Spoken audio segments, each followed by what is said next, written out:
कोई तो हल निकलेगा, सब कुछ ठीक हो जाएगा। कैसे ठीक होगा चचा? सुना नहीं आपने? उसने कहा मुझे हसन आगा से कोई बात नहीं करनी। मुझे यकीन नहीं करना चाहिए था, फिर वहां से चली गई।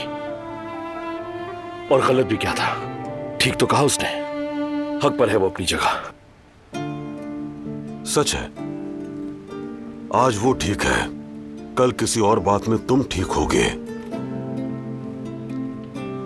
तुम्हें लगता है जो गलती तुमसे हुई उसे तुम सुधार नहीं सकते?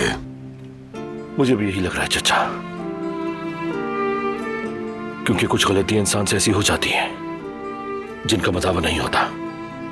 मुझे अपने बाबा की बात पर यकीन नहीं करना चाहिए था। अब खुद को माफ नहीं कर पा रहा हूं मैं। मुझे पहले गुल से पूछना चाहिए था, लेकिन नहीं पूछ पाया, क्योंकि मेरी आना जो बीच में आ गई थी, उससे मैं उल्टी सीधी हरकतें कर बैठा। शायद अगर ऐसा ना करता तो आज करीम भी जिंदा होता और हमारे दरमियान होता।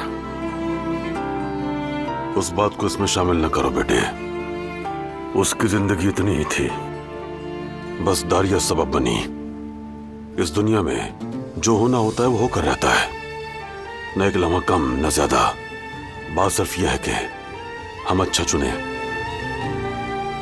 सच को चुने और उससे कभी पीछे ना हटें। और अगर ना चुन पाए तो? ना चुन पाए तो इस गलती से सबक सीखें। जो अपनी गलती को मान ले वो बासानी हर राह मोड़ सकता है, बस खुद पर यकीन होना चाहिए।